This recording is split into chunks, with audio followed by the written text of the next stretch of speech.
Bonjour à tous, nous reprenons du coup notre table ronde numéro 3 avec Reconnexion au vivant, toujours sur cette thématique qui est la candidature pour la capitale de la culture européenne 2028. Et nous avons des invités d'honneur, si je peux me permettre de le dire. Nous avons vraiment des associations qui sont représentées et aussi nous avons Morgane qui pourra se présenter tout à l'heure et qui nous parlera de bien-être, si je peux me permettre, en lien avec la santé. Et partons un peu sur aussi quelque chose avec un grain de folie qui est l'étincelle, si je peux me permettre, avec ce jeu de mots. Et voilà, on va pouvoir continuer sur cette table et on va parler de la reconnexion au vivant. Qu'est-ce que ça veut dire? Dans le projet de cette candidature, il y a aussi cette question entre les fleuves, justement de réconcilier en lien avec l'homme, la nature. Et on va du coup aborder ce sujet avec vous. On a donc du coup les enfants de Rollon. Nous avons Fou du jeu, si je ne dis pas de bêtises. Nous avons H, c'était Rouen. Si je ne dis pas de bêtises, hein, je tiens à m'excuser si je me suis trompé. Et nous avons Étincelle. Et je vais du coup vous laisser vous présenter pour commencer qui vous êtes. Donc du coup, je te renvoie la balle. Donc moi, c'est Bertrand Landais. Je suis coordinateur du projet artistique, culturel et territorial de l'Étincelle. Donc il y a un ancrage sur le terrain, donc une connexion au vivant directe, systématique pour rejoindre la thématique du jour. Très bien. Morgane. Donc moi c'est Morgane, je suis responsable du pôle HTC Santé de Rouen et je suis aussi diététicienne nutritionniste, donc effectivement en rapport avec la santé, le bien-être et aussi l'activité physique. Alors je suis Laurent Roger, le vice-président et le responsable des animations de nos bénévoles Les Fous du Jeu, association d'animateurs bénévoles depuis 12 ans. Ludovic Garnier, je suis le président des Enfants de Rollon, donc association qui a pour but de construire des dracars et de réveiller la culture et de développer l'écotourisme fluvial. Donc on a un lien justement avec le fleuve et tu pourras nous expliquer tout à l'heure concrètement votre projet.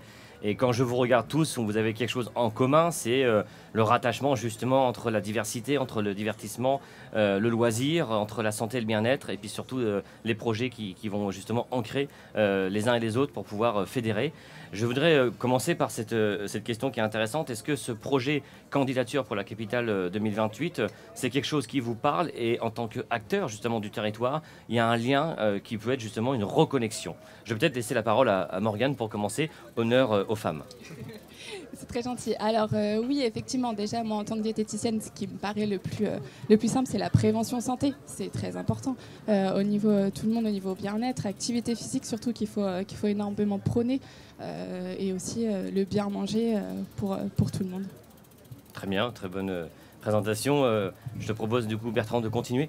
Nous, c'est pour un lieu culturel, un théâtre de ville. En plus, il est absolument nécessaire d'être connecté à tous les vivants que nous sommes, mais d'être connecté au fleuve aussi, à tout notre environnement. Et on essaye depuis 2 ans de se connecter vraiment dans la temporalité en faisant des fêtes de saison, c'est-à-dire à chaque changement de saison, on propose aux habitants, aux habitantes de venir nous retrouver pour voir des spectacles, partager un moment surtout, partager le moment du passage d'une saison à une autre. Voilà. En parlant de reconnexion, donc effectivement, nous aussi c'est pareil avec nos animateurs, on a tendance à faire jouer de l'intergénérationnel. On fait aussi bien jouer les grands-parents avec les petits-enfants et les amis, la famille, tous ensemble. Donc c'est important, effectivement. Je pense que j'aime bien aussi rebondir, c'est ça aussi les chroniques qui réunissent. Vous tenez un festival qui rassemble plus de 4000 personnes, hein, vous êtes sur même peut-être plus, hein, si je ne dis pas de bêtises dans les chiffres. Est-ce que vous pouvez nous parler un peu de ce festival qui se tient au niveau des docks? Le Festival des Fous du Jeu. On prépare la 10e édition pour la 2e quinzaine de mai au Kind Arena. Toujours. On est toujours entre 180 et 200 bénévoles. Donc c'est Ludo. À nous, au niveau des Enfants de Rollon, cette candidature européenne de la culture pour Rouen, comme on est sur l'époque viking, pour nous c'est complètement naturel, parce que les Vikings sont plus ou moins les fondateurs de l'Europe actuelle. Ils ont fondé toutes les capitales existantes, Londres, Kiev, etc. Donc pour nous c'est d'une logique implacable que Rouen forcément gagne, parce que on est une des dernières capitales vikings, entre guillemets. Sans les pays scandinaves, il n'y a plus que Rouen. Et donc Rouen, forcément par sa culture viking et son ouverture au monde, naturellement est candidate et gagnera haut la main ce challenge.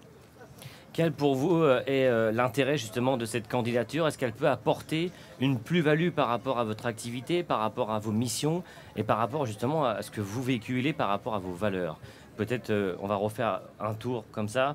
Bertrand, si tu peux répondre. pour un théâtre, c'est une chance absolue de se projeter dans les années futures. C'est une chance et aussi c'est notre boulot en fait de se projeter, de projeter une façon de présenter des spectacles, de convoquer les habitantes et les habitants à des formes de spectacles, à des temps aussi où on parle de bien-être, on parle de notre connexion à notre quotidien, à nos rythmes quotidiens, à notre fleuve, à notre histoire aussi. Donc pour nous, c'est vraiment une chance, c'est-à-dire qu'on se projette à Rouen 2028, mais surtout de Rouen 2038.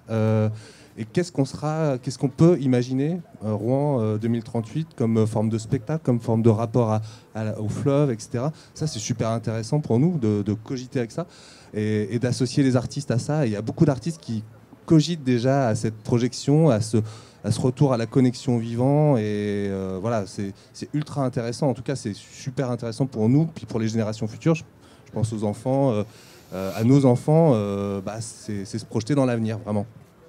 Morgane.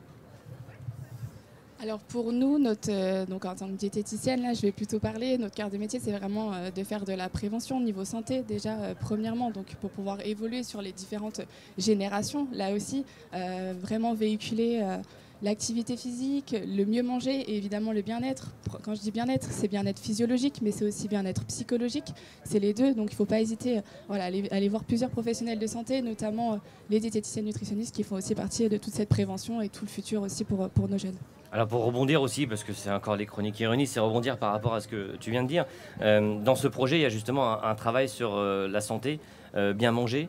Est-ce qu'il y aurait peut-être une idée d'une concertation justement sur les acteurs comme vous, les professionnels du terrain, pour éventuellement répondre à ces objectifs pour cette candidature? Est-ce que peut-être pour vous, ça serait un investissement qui serait intéressant? Alors oui, on est trop peu reconnus en tant que professionnel de santé, justement, pour pouvoir aider les gens dans le besoin. Donc on aimerait beaucoup être reconnu dans ce sens-là et on aimerait que du coup Rouen Capitale 2028 aide aussi les professionnels de santé, alors pas que les diététiciennes forcément, pas que mon cœur de métier, mais pour aider autrui à la prévention santé surtout.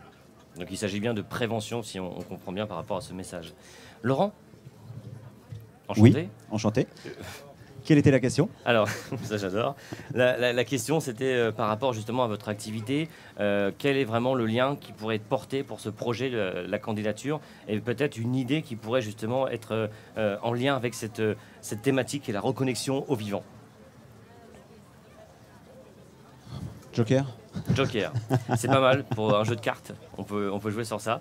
Je vais peut-être laisser la parole à Ludo, ou tu veux... On est toujours dans la reconnexion, nous aussi. Là, par exemple, je sors de la Chibi, j'étais avec une équipe d'animateurs tout à l'heure, et je suis arrivé en courant d'ailleurs.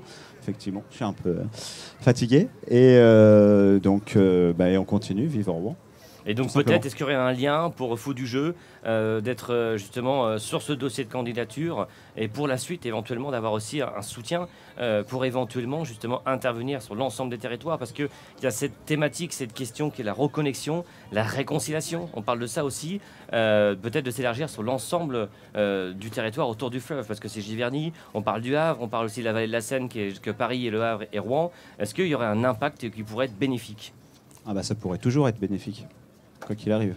Nous, après, on intervient déjà sur toute l'agglomération, donc quoi qu'il arrive, on peut s'étendre un peu plus encore. Quand vous avez dit tout à l'heure 180 bénévoles, on est d'accord? Ouais. C'est déjà une connexion, une reconnexion. Est-ce que c'est un grand travail et il y a des choses qui sont positives, qui se réveillent déjà dans cette émergence? Ce qui est génial sur nos événements, c'est qu'on a toujours à peu près 15 à 18 associations de l'agglomération qui se greffent à nous pour monter un Kind Arena. Donc on n'arrive pas à 200 bénévoles comme ça. On n'a pas, nous, chez les Fous du Jeu, on est une soixantaine à peu près. Et on est une vingtaine d'actifs à faire entrer des sous justement pour monter un Kind Arena pendant 1 an. Donc, et après, on a l'année dernière, on avait 17 associations de l'agglomération qui se sont joints à nous sur l'événement. C'est un beau lien de reconnexion. C'est plutôt pas mal, merci. Ludo? Nous, au niveau de cette candidature européenne, qu'est-ce qui pourrait nous apporter? Moi, j'y vois un intérêt d'attractivité du territoire autour de notre Seine, déjà, notre fleuve, qui est au Moyen-Âge, un fleuve, c'était une source de grande puissance quand on avait un fleuve à proximité, et aujourd'hui, c'est toujours le cas. On voit que le fret parisien passe par ici. Ce fleuve a une reconnaissance capitale au niveau de l'économie nationale. Et là, déjà, nous la reconnecter au niveau local, peut-être en reprendre la possession pas dans un but économique, mais dans un but touristique et écologique. Et nous, les enfants de Rollon, on construit des bateaux. Nous, dans l'idée, on pourrait, si les politiques soutiennent, pour l'instant, c'est pas le cas, mais si jamais un jour ils se réveillent, ils soutiennent, pourquoi pas, on pourrait parler de fret en dracar viking sur du fret local. Un bateau viking, ça peut porter jusqu'à 60-80 tonnes, par exemple. Là, on est à la voile, à la rame. Sur du fret local, on n'a pas le stress du fret parisien avec des dates et des horaires sur des produits denrées limitées, par exemple. Là, on est beaucoup plus cool, à la mode provinciale, je dirais. Et donc, ça, oui, ça pourrait nous aider à développer ce genre de choses, qu'on gagne cette capitale culture, en effet, en 2028. Et après, derrière, au niveau des enfants de Rollon, nous, on est militants de développer aussi un tourisme autour de la Seine, écologique, si possible. Pourquoi je dis si possible? Parce que malheureusement, il y a les réglementations. On nous impose des moteurs pour pas gêner justement le fret parisien. S'il y a un problème, il faut mettre en route les moteurs, se pousser pour laisser passer les péniches, ce qui est tout à fait normal. Il n'y a aucun débat sur le sujet. Mais derrière, c'est couper les moteurs de temps en temps et puis sortir les rames, les voiles et donner déjà cette image de notre culture au niveau national, européen. Ce qui va faire venir développer aussi économiquement nos commerçants, nos institutions, nos associations, que ce soit de l'art ou de la diététique aussi, parce qu'il y a des programmes européens là-dessus qui sont magnifiques. C'est pas mon métier, mais j'en ai un petit peu entendu parler. Et justement, ça vient des pays scandinaves en plus, donc c'est très bien. Et donc derrière, on a tout ça, et oui, cette victoire pourrait nous multiplier nos capacités de pouvoir faire beaucoup de choses et de rendre dynamique ce combat, parce que c'est un combat, de revenir au plus proche de la nature. Nous, aux enfants de Rollon, par exemple, toutes nos constructions sont faites en récupération. On récupère tout, on recycle et ça repart en construction, sauf les navires, parce que forcément il faut du bois un petit peu mieux travaillé. Mais toutes les constructions annexes sont faites qu'en récupération. Nous ne sommes pas plus écologistes que les trois quarts des citoyens, nous sommes tout simplement des citoyens qui vivons avec notre temps. Voilà, en 2023, celui qui n'a pas compris que l'écologie est une importance vitale est soit un idiot, soit quelqu'un qui n'a pas de faculté mentale, de mon point de vue. Voilà. La question pour suivre après... Tout à l'heure, comment Bertrand a un peu avancé mon propos, 2030, imaginons. Vous voyez où exactement par rapport à votre activité, par rapport à cette reconnexion vivant? Est-ce que vous avez une idée, quelque chose qui vous inspire, Bertrand ou Morgane? Inspirant, c'est surtout les artistes que ça inspire. Je pense à une artiste qui est chorégraphe, qui est sur le Havre, qui s'inspire en fait des roseaux et du mouvement des roseaux dans la roselière qui est dans l'estuaire du Havre. Et en fait, ce qu'on s'aperçoit, c'est qu'on a un peu oublié en fait tout ce qui nous entoure. Et donc 2030, l'objectif, c'est de revenir à ce qui nous entoure et comment on vit le mieux avec l'eau, comment on vit le mieux avec tous les justement toutes les ressources qu'on a autour de l'eau, les roseaux notamment. Et voilà, moi en 2030, je pense que les lieux culturels, en tout cas les théâtres, etc., vont être le réceptacle et vont même proposer aussi des retrouvailles avec toutes ces choses qui nous entourent. Donc c'est ça, je pense, le rendez-vous. C'est de retrouver un peu des choses qu'on a un peu oubliées et qui des fois on a même un peu écrasées par l'activité humaine un peu intensive. Et là, c'est de se dire, on a quand même plein de ressources. Et on peut jouer avec, on peut les retrouver, ça peut redevenir des cadres de réunion et des instants de réunion chouettes, conviviales et autres. Moi, je vais un petit peu rebondir avec ce que vient de dire Bertrand, parce que dans notre secteur activité, nous, c'est plutôt retourner donc, sur le vivant, mais retourner à la terre, en fait. Donc, en tant que diététicienne, c'est-à-dire retourner sur des produits bruts, pas des produits industrialisés, retourner à nos jeunes, à leur apprendre à cultiver et à manger ce qu'ils cultivent. Voilà, ça, ce serait déjà réapprendre à manger simplement et efficacement, sans les produits industrialisés qu'on peut voir maintenant un peu partout. Donc l'objectif, ce serait ça, 2030. Maintenant, ça apparaît un objectif qui est vraiment qui commence à se faire. On commence à voir des écoles aussi s'y mettre. Donc ça, c'est génial. Il faut continuer dans ce sens-là. Mais ce serait vraiment aussi se reconnecter au vivant, du coup, mais du côté de la terre et du côté de l'alimentaire. Très bonne remarque. Je dirais pas mieux. Il va encore dire Joker, Laurent. Moi, 2030, je ne vois pas du tout encore où je serai. Là, c'est avec l'association, on a toujours tendance à recruter des nouveaux animateurs, des nouveaux bénévoles. Après, en 2030, on ne sait pas du tout si on existera encore. Les associations ont tendance à disparaître assez vite quand même pour beaucoup. Donc nous, on a déjà 12 ans. On va voir. Il y a plein d'autres associations qui se sont créées depuis. Donc on va voir. Si je peux me permettre de rebondir, et je pense que on va faire une entorse. Parce qu'à côté de ça, vous êtes aussi sur un super beau projet à Rouen, où vous avez un bar à jeux, si je ne dis pas de bêtises. Un restaurant ludique. Un restaurant ludique. Est-ce que tu pourrais nous en parler? Mais juste avant, je crois que Bertrand doit nous quitter, ou tu peux encore rester un peu avec nous? 5 minutes. Alors, est-ce que tu pourrais nous parler de ce projet qui est quand même incroyable? Parce que quand on est arrivé au début, il était encore en train de se finaliser. Et je pense que ça pourrait être intéressant d'en parler par rapport justement à cette candidature. Alors, j'avais pas prévu d'en parler, mais effectivement, je peux en parler. Donc, effectivement, je fais partie des 3 associés qui ont monté le restaurant ludique Le Fair Play à Rouen, derrière les jardins de l'Hôtel de Ville. C'est un restaurant où on mange 100% 76, donc en produits frais et local sur nos planches, produits frais dans nos pots. Les pots, c'est à quantité d'une assiette, mais c'est servi dans un pot, on peut jouer à côté, ça prend pas de place. On travaille avec 4 brasseurs cénomarins. Donc pareil, et 10 vignerons en France en direct. Donc on a vraiment fait une sélection des produits, on est plutôt pas mal. Et les clients du restaurant ont accès gratuitement à plus de 700 jeux dans les ludothèques du restaurant. C'est quoi le concept, si j'ai bien compris? Un groupe de copains viennent l'après-midi, on consomme, on joue, comment ça se passe? Les mercredis et samedis après-midi de 15h à 18h, 18h30, c'est un café-jeu. Donc on peut venir et consommer ce qu'on veut, de la bière, un café, du thé. Thé pareil qui vient de Couleur Café à Rouen. Enfin, on a vraiment que des acteurs locaux autour de nous. Et à partir donc de 18h30 du mercredi au samedi soir, c'est le restaurant, tout simplement. Merci en tout cas pour cette parenthèse. Mais donc on peut jouer et manger en même temps. Ludo? Et moi j'y suis allé, c'est vachement sympa, hein, je vous le dis quand même. Alors, merci. Ouais, j'ai pas vu beaucoup de jeux, mais c'était sympa. Ça, hein. Beaucoup de jeux, 700. Non, je rigole, il y en a partout. En vrai, je dis ça, c'est pour moquer de mon cher ami. Maintenant, nous, enfants de Rollon, on se voit en 2030. On se voit pas spécialement non plus en 2030 pour l'instant. Nous, on vit au jour le jour. On est une association assez indépendante. On vit de notre côté. On fait, tout en étant ouvert à tous, hein, quand même. En 2030, moi, ce que je verrai, comme je vous l'ai dit, hein, c'est des bateaux partout. Je rejoins notre collègue de la diététique parce que dans notre association, on y travaille aussi beaucoup. Pourquoi? Parce qu'on revient sur ce que mangeaient les gens au Moyen-Âge. Et donc, automatiquement, il y a beaucoup moins de produits travaillés.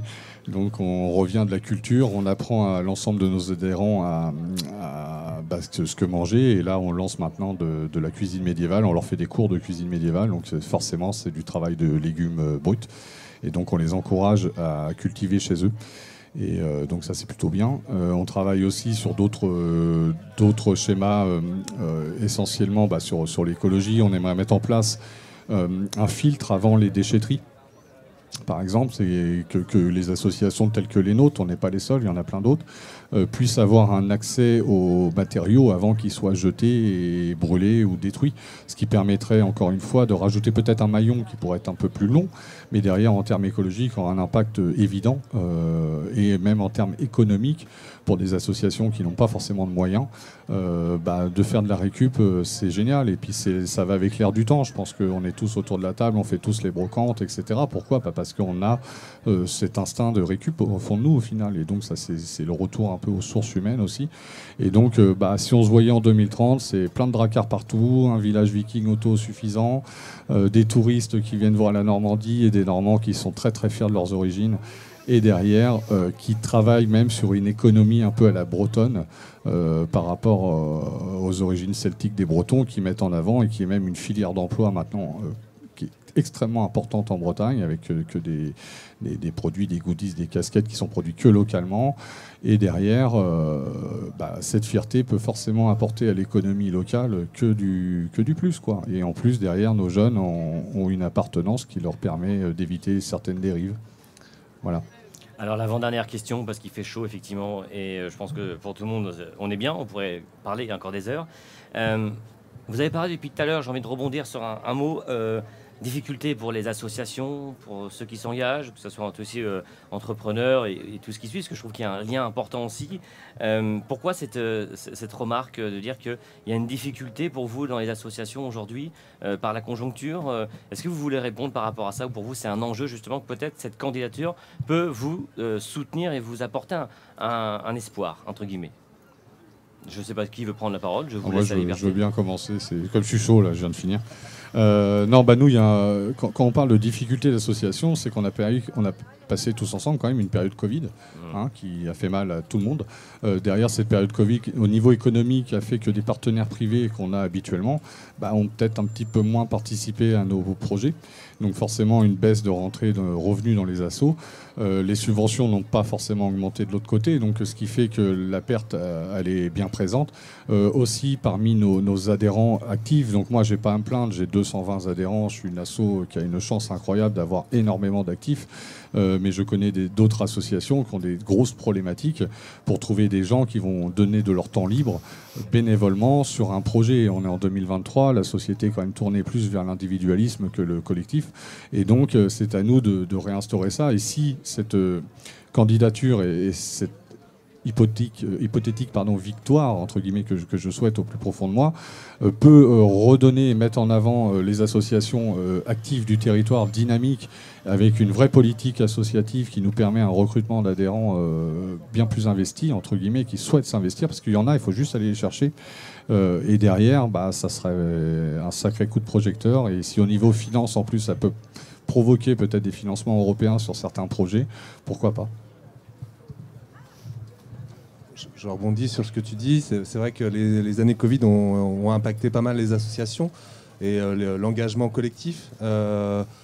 Justement, la candidature, elle peut peut-être permettre de redonner un élan à cet engagement collectif pour un territoire qui est celui qui va de l'Eure jusqu'à l'Estuaire. Donc il est large le territoire et on a des environnements qui sont magnifiques et on va peut-être pouvoir se réapproprier tout ça collectivement. Donc ça peut être un coup de boost pour justement ce réengagement un peu collectif, de voir les choses pas individuellement, justement, pas du côté de son seul bout du nez.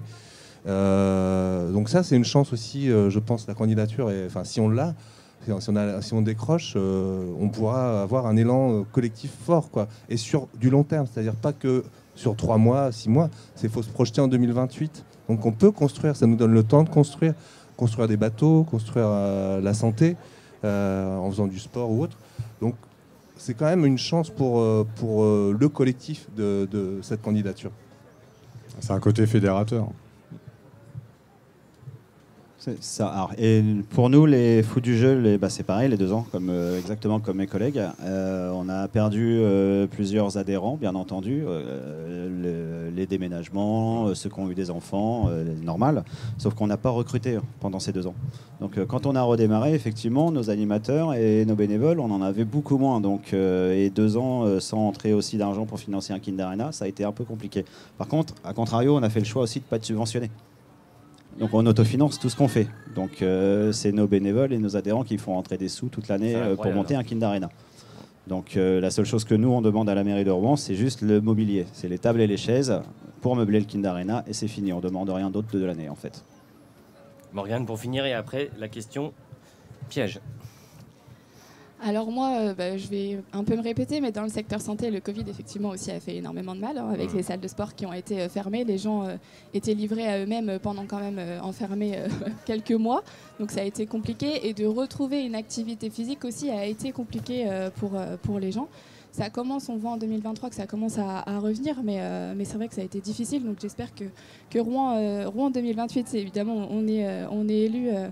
ferait des campagnes publicitaires pour la santé. Il y a vraiment quelque chose à faire pour pouvoir, je vais recommencer, mais la prévention santé, c'est vraiment la clé dans notre secteur. Donc faire des préventions sur l'activité physique et pourquoi pas avoir des subventions pour les jeunes ou pour certaines personnes en difficulté pour faire de l'activité physique ou pour pouvoir avoir l'accès à la nutrition.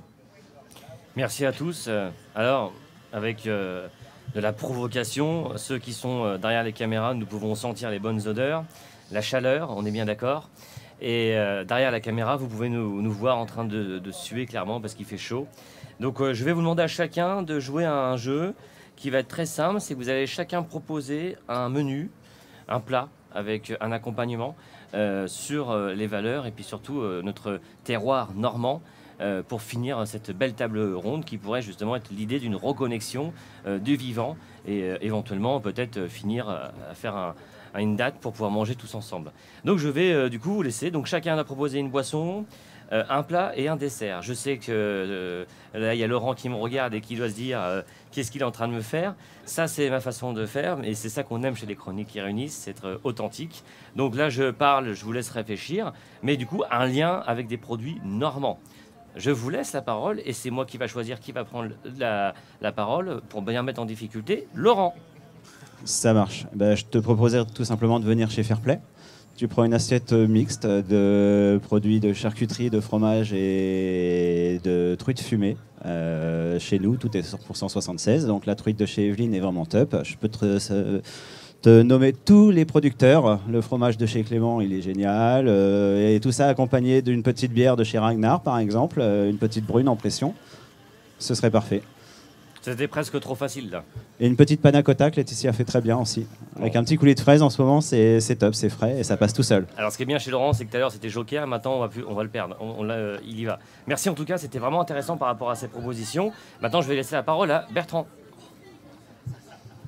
Alors moi je ferais plutôt houmous de lentilles, puisque la lentille se recultive justement proche de Rouen, pardon. À 20 km d'ici, il y a des gens qui refont de la lentille. Et puis des framboises de la côte Sainte-Catherine, du Mont-Gargan en dessert, puisqu'on a la chance d'avoir un panorama, mais d'avoir un petit bois qui surplombe la Seine et où on peut trouver plein de framboises et plein de mûres aussi. Donc, oui, bientôt la saison. Et puis en boisson, je serais plutôt bière aussi. Alors, on va dire une bière de Saint-Léger-du-Bourdonnais, la Cocotte. D'accord. C'est une microbrasserie. Voilà. Merci Bertrand. La concurrence, non, c'est moi qui va décider qui va. Morgane. Alors, je fais un plat diététique ou pas? Comme justement tu as voulu jouer, tu feras un plat diététique et un plat normand. Un plat normand, waouh. Plat diététique, bon ça c'est assez facile, hein. Il y a 3 composants dans un plat diététique, donc viande, poisson ou œuf, ensuite il y a des féculents et des légumes, donc après c'est à vous de trouver les producteurs, je vous avoue que j'en connais pas tant que ça. Après là ça va être la saison automnale, donc c'est avec la saison des pommes, des poires, là on est plutôt sur les prunes, mais du coup une tarte aux pommes va très bien le faire pour partir. En boisson, je vais pas te donner de l'alcool, je vais donner jus de pomme quand même. Voilà. Et le plat? On est bien d'accord, le plat n'a pas été cité. Qu'est-ce que je te donne en plat? J'aime bien quand c'est comme ça. C'est Là, on se sent bien, on est derrière le micro. C'est dur. Bon, c'est pas grave. Moi, j'autorise un joker à Morgane. En tout cas, bonne intervention. Et pour finir, notre cher Ludo. Oui, alors moi, je prendrais... en entrée, je prendrais un petit plat frais, une petite salade du coin qu'on va cueillir dans un jardin, une petite salade bien fraîche. En plat principal, je mettrais le célèbre sandwich Wikinger des enfants de Rollon, tu vois. Explique-nous en une minute d'histoire. Ce sandwich, c'est un sandwich qu'on a créé en s'inspirant de la tapisserie de Bayeux. On a repris tous les composants qui sont exposés dans la tapisserie de Bayeux. Et on voit sur la tapisserie de Bayeux Guillaume le Conquérant qui se fait un petit sandwich avant d'aller mettre une pâtée aux Anglais. Et donc, on a reproduit ce sandwich-là. Qu'on a vendu à la fête du ventre l'année dernière, on a vendu plus de 450. Et le slogan, attention, une des bénévoles. Alors ça, tu connais mieux que moi. Un Wikinger acheté est un Wikinger mangé, je crois. Merci. C'est ça. Voilà. Dédicace. Alors c'est un sandwich qui est composé d'un pain de semoule, tout en local, du chou blanc, rouge, des oignons marinés au miel et avec un poulet pareil cuit dans du miel. Donc on mélange un peu le sucré salé avec des produits que locaux, 100% 76. Et pour finir, parce qu'on est quand même des bons mangeurs en Normandie, ça va pas trop plaire à ma collègue. Morgane va faire la grimace. Une petite sauce crème fraîche camembert quand même dessus, histoire que ça passe bien, quoi. Voilà, en dessert, je prendrai un petit sorbet pomme avec un sablé noisette. Pareil, local. Et puis en en boisson un fût de bière Ragnar.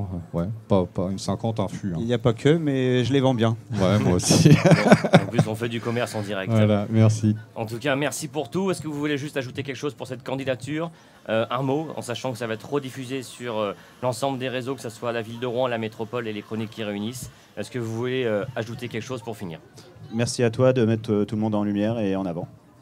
Ouais, Guingamp. En avant, Guingamp. Ouais. Moi, je vais passer quand même un message à tous les Normands. Profitons de cette candidature pour montrer une face fédérée, hein, qu'on montre qu'on est tous ensemble, parce que tous ensemble, personne ne peut nous arrêter. Voilà. Donc, oublions pas ça dans la tête. Les Normands, c'est notre territoire, c'est chez nous. Nos politiques font ce qu'on leur demande de faire. Et derrière, si on est tous ensemble, personne ne nous arrêtera et cette victoire sera à nous et on la transformera en belle victoire locale. Merci à tous. Et merci, mon cher. Ah oui, Bertrand. Dans le même esprit, jouons-la collectif, quoi. Voilà. Merci à vous et puis à très vite.